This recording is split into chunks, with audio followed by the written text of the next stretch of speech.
নমস্কার বন্ধুরা, কেমন আছো সবাই? আশা করি তোমরা সবাই ভালো আছো, আমরাও ভালো আছি। রমা মুম্বাই ব্লগে তোমাদের সবাইকে স্বাগত। চলে এসেছি আবার আর একটা নতুন ভিডিও নিয়ে।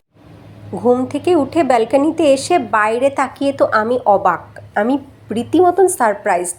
মনেই হচ্ছে না যে এই মুহূর্তে আমি মুম্বাইতে রয়েছি, মনে হচ্ছে আমি দার্জিলিংয়ে রয়েছি। এটা মুম্বাইয়ে এমন কুয়াশা আমি কোনো দিনও দেখিনি। প্রায় 4 বছর হলো আমরা মুম্বাইতে আছি, কোনো দিনও সকালবেলা এই রকম কুয়াশা দেখিনি। এই প্রথমবার এত কুয়াশা, সামনের বিল্ডিংটা ছাড়া আর কিচ্ছু দেখা যাচ্ছে না। এত কুয়াশা, রীতিমতন মনে হচ্ছে আমি এই মুহূর্তে মুম্বাইতে নয়, দার্জিলিংয়ে আছি। দারুণ ফিলিংস হচ্ছে। দেখো, সামনের বিল্ডিংটা ছাড়া আর কিচ্ছু দেখা যাচ্ছে না, যেখানে দূর দূর পর্যন্ত দেখা যায়। এইরকম কুয়াশা মুম্বাইতে সত্যি কোনো দিনও দেখিনি। এই রকম কুয়াশা আর আমার টবের গাছগুলোর পাতার উপরে একটু একটু শিশির জমা, এই দেখেই মনে হচ্ছে পুজো চলে এসেছে। মায়ের আগমনী বার্তা এইগুলো। ভীষণ আনন্দের জায়গা আমাদের বাঙালিদের কাছে, তাই না? ভীষণ খুশির জায়গা। এক বছর আমরা ওয়েট করে থাকি, কবে মা দুর্গা আসবে, কবে আমাদের দুর্গাপুজো শুরু হবে। আজকে রাত পোহালেই তো মহালয়া, কিন্তু সেই মহালয়ার আনন্দ এখন আর আমরা পাই না কোথাও। এখানে মুম্বাইতে বসে কিছু টের পাওয়ার তো উপায়ই নেই। এখন আমার মনে হয় কলকাতার মতন শহরে বা মফস্বল এরিয়াগুলোতেও সেটা এখন আর বোঝা যায় না। গ্রামাঞ্চলে হয়তো এখনও সেই আমেজ একটু হলেও আছে, কিন্তু শহরাঞ্চলে আর নেই। এদিকে আমার ছেলেকে দেখো, ওর ঘুমটা শুধু একটু দেখো। ওর পায়ের কাছে যে বালিশটা, ওই বালিশটা থেকে কিন্তু আমি শুয়ে উঠেছি, আর এই বালিশটাতে ওর শোয়া ছিল। এখন বালিশ দুটোর উপরে শুয়ে আছে, খাটের ভেতরে মুখ গুজে ফেলেছে, চাদর টাদর সব সরে গেছে। এটাকে কীরকম ঘুম বলে? ওর ঘুম বরাবরই একটুখানি উল্টো পাল্টা, আর কিন্তু এই রকম আজকে তো মানে অবাক করে দিয়েছে আমাকে। এটা কীরকম ঘুম, কীভাবে শুয়ে আছে দেখো। হঠাৎ করে আমি দেখলাম। প্রায় আধা ঘন্টা পরে আমি ছাদে এসেছি মর্নিং ওয়াকের জন্য। দেখো, এখনও কিন্তু কুয়াশা সেইভাবে কমেনি, সামান্য একটু কমেছে, কিন্তু সেইভাবে কমেনি। এই রকমটা দেখে আমার মনে পড়ে যাচ্ছে সেই সিকিমের কথা। যখন আমরা সিকিমে থাকতাম তখন এই বিষয়টাতে জল ভাত, সব সময়ই জানলা খুললে এরকম কুয়াশা, মেঘ তো তখন ঘরে ঢুকে যেত, বেশ ভালো লাগতো। আজকের এই দৃশ্য দেখে আমার সেই সিকিমে থাকার কথা মনে পড়ে গেল। এই দৃশ্যে মুম্বাই আর সিকিমের মধ্যে একটাই তফাৎ, এখানে সামনে শুধু বিল্ডিং দেখা যাচ্ছে আর ওখানে পাহাড় দেখা যেত।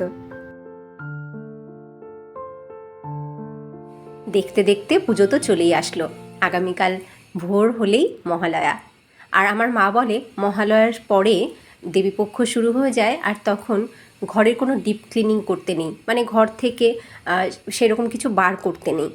তো ডিপ ক্লিনিং মহালয়ার আগেই সব করে ফেলতে হয়, ঘর পুরো পরিষ্কার, মানে যাকে বলে ঘর ঝাড়া। তো আমার এই সেইভাবে ঘর ঝাড়ার দরকার নেই, কারণ প্রতিদিনই ওই একটু একটু করে নিই। ঘর ঝাড় দেওয়ার সময় ঝাঁটাটাকে তুলে উপরের দিকটা আমি একটুখানি পরিষ্কার করেই নেই, কখনোই সেভাবে ঝুল জমতে দেই না। তো যাই হোক, তবুও আজকে একটু ফাইনালি সব কিছু একটু পরিষ্কার করে নেব। ঝাঁটাটাকে ভেতরের দিকে ঢুকিয়ে সুন্দর করে খাটের নিচটাও একটু পরিষ্কার করে নিচ্ছি একবারে, ভালো করে ঝাড়ু পোছা আজকেই সব করে নেব।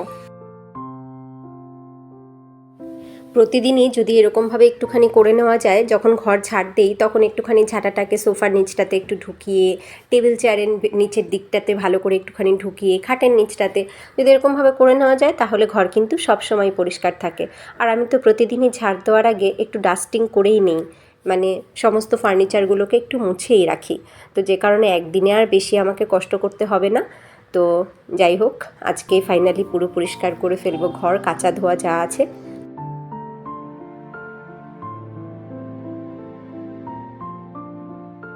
আগে সারা বছর অপেক্ষা করে থাকতাম পুজো কবে আসবে। পুজো মানেই বাড়ি যাব তো। দুর্গাপুজোর সময় বাড়ি যেতাম। বিয়ের পর থেকে প্রতি বছর এই দুর্গাপুজোর সময়তেই বাড়ি যেতাম। আর ছেলে হওয়ার পরেও গেছি, কিন্তু ছেলেকে স্কুলে ভর্তি করার পর থেকে আর সেটা হচ্ছে না। এইখানে এসে যখনই ওকে স্কুলে ভর্তি করলাম, এখানে হাফ ইয়ারলি এক্সামটা এই পুজোর মধ্যেই পড়ে। দেখো, এই 27 তারিখ থেকে এক্সাম স্টার্ট হয়েছে, সেই এক্সাম শেষ হবে 10 তারিখ, মানে সপ্তমীর দিন। বলো, পুজোর আনন্দটা কোথায় আমার? এই রকমই হচ্ছে। তো যে কারণে এখন আর পুজোর সময় বাড়ি যেতে পারি না। বাড়ি থেকে সবাই বলে কবে আসবি, মা কত দুঃখ করে পুজোর সময় আসিস না। পুজোর সময় গেলে সবাই খুব খুশি হয়, কিন্তু এখন আর হয় না। হাফ ইয়ারলি এক্সামটা ঠিক এই সময়েই ওদের পড়ে প্রতিটা বছর।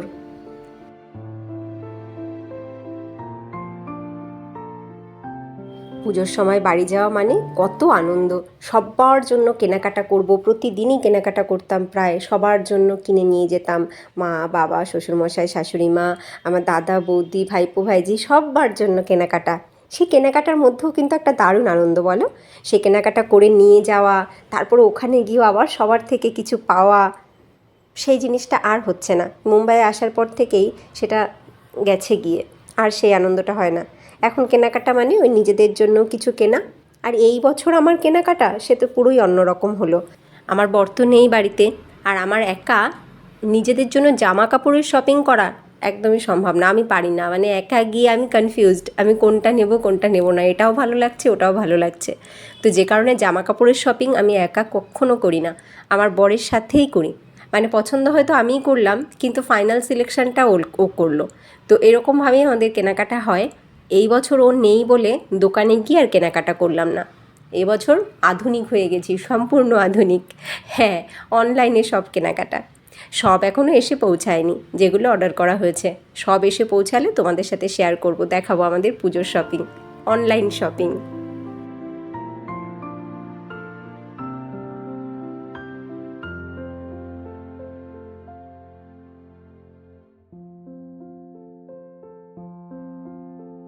পুজোয় নিজেদের জন্য শপিং যেমন করি, জামা কাপড় এগুলো যেমন কেনাই হয়, তেমনি কিন্তু আরও অনেক কিছু ঘরের জন্য কেনা হয়ে যায়, বলো। আমার তো হয়, গত বছরও অনেক কিছু কেনা হয়েছিল ঘর সাজানোর জন্য। এই বছরও কিনেছি। এই যে খুলছি প্যাকেটটা, দাঁড়াও।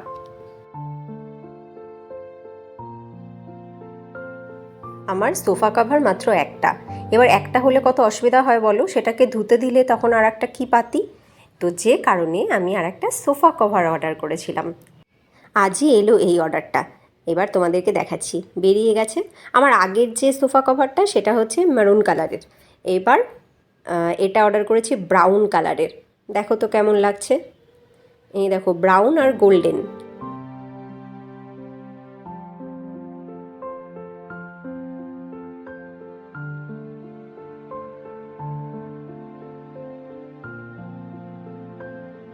পুজোর সময় আমাদের সাথে সাথে আমাদের ঘরগুলোও তো অনেক বেশি সুন্দর হয়ে সেজে ওঠে, বলো।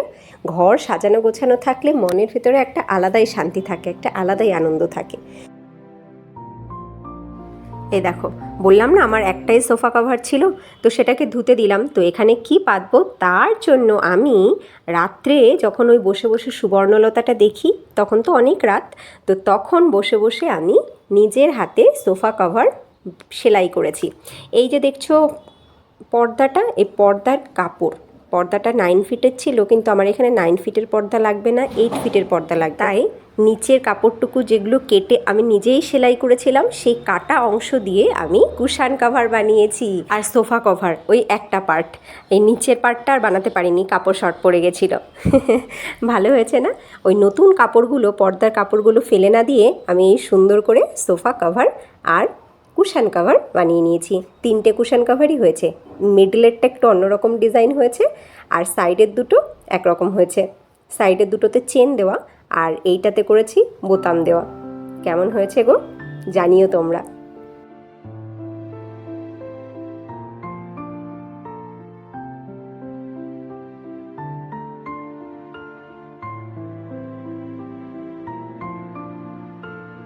কেমন হয়েছে আমার হাতের কাজ তোমরা কিন্তু অবশ্যই কমেন্ট করে জানাবে।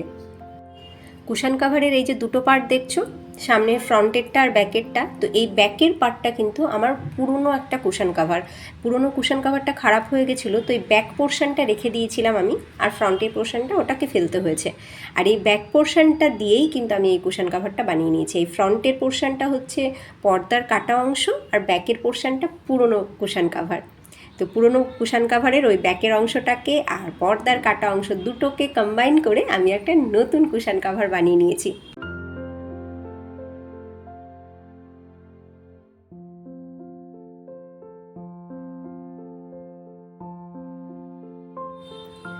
এবার নতুন কুশন কভারটাকে আমি ধুয়ে দিলাম, কারণ না ধুলে আমার ঠিক ভালো লাগে না। ধুয়ে দিলাম, মেশিনের নোংরা, এত হাতে হাতে জিনিসটা যে এসছে তার নোংরা, তো সেগুলো সব বেরিয়ে যাবে, তারপরে আমি ওটাকে শান্তি মতন ইউজ করব। তাই প্লেন জল দিয়ে একটু হাতে ডলে ভালো করে ধুয়ে মেলে দিয়েছি। বাবাইয়ের পরীক্ষাটা স্টার্ট হয়েছে বলে সত্যি এখন একটু ব্যস্ত। একে তো ঘর পরিষ্কার করা, ঘর ঝাড়াঝাড়ির ব্যাপারটা ছিলই, মহালয়ার আগে সব করতে হবে, তার উপরে আবার ওর পরীক্ষা, ওকে নিয়ে এখন বেশি সময় বসতে হয় বইটা নিয়ে, তাই এখন খুব ব্যস্তই থাকছি কটা দিন ধরে। আর ভিডিও এডিট করা হচ্ছে না, তোমাদের সাথে ভিডিও শেয়ার করা হচ্ছে না নিয়মিত। এইবার আরও একটা জিনিস তোমাদের সাথে শেয়ার করি।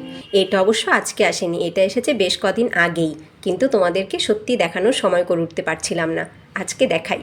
এটা কি বলো তো, এটা আমার একটা কিচেনের প্রোডাক্ট, এটা একটা ভাইরাল প্রোডাক্ট। আমি অনেক জায়গায় এর অ্যাডভার্টাইজমেন্ট দেখে তারপরে লোভ সামলাতে না পেরে নিয়েই নিয়েছি। কিসের লোভ বলো তো? দাঁড়াও জিনিসটা বেরোক, তাহলে বুঝতে পারবে।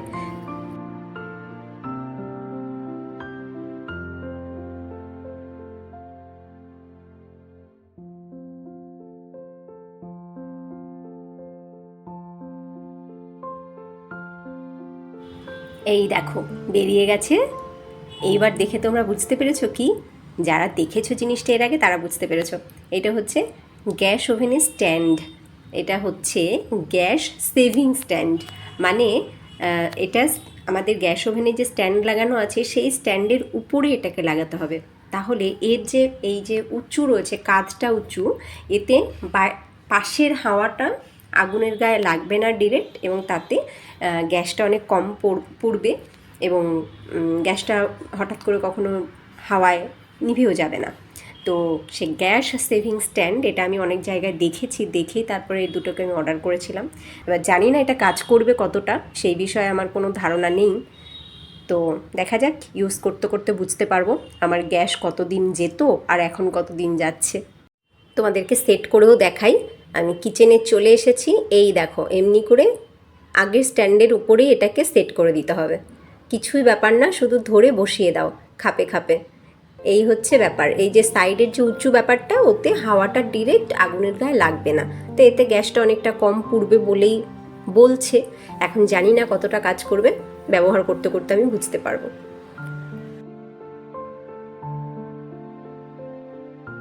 এই দেখো, আগুন জ্বালানোর পরে ব্যাপারটা এরকম হবে। আর এর উপরে সব রকমের পাত্রই কিন্তু বসানো যাবে, কোনো অসুবিধা নেই। আগেও যেরকম সব পাত্র বসানো যেত, কড়াই হাঁড়ি যে কোনো পাত্র, এখনও কিন্তু তাই। তো আমি একটা কড়াই বসিয়ে দেখছি কেমন হয় বিষয়টা। হ্যাঁ, সুন্দরভাবে কিন্তু বসে গেছে, দেখো বসাতে কোনো অসুবিধা হলো না। কেমন লাগলো এই জিনিসটা অবশ্যই কমেন্ট করে জানিও। আর সাথে এটাও জানিও আমার হাতে তৈরি কুশান কাভার কেমন লাগলো, আর আমার নতুন সোফা কাভারটা কেমন লাগলো। আজকের ভিডিওটা কেমন লাগলো অবশ্যই জানিও, যদি ভালো লাগে লাইক। আর নতুন বন্ধুরা তোমাদের কেমন লাগলো অবশ্যই জানিও, যদি ভালো লাগে লাইক করে সাবস্ক্রাইব করে আমাদের সাথে থেকো, আমাদের পরিবারের সদস্য হয়ে থেকো। আবার তোমাদের সাথে দেখা হবে দারুণ ইন্টারেস্টিং কোনো ভিডিও নিয়ে। ততক্ষণ তোমরা সবাই ভালো থেকো, সুস্থ থেকো।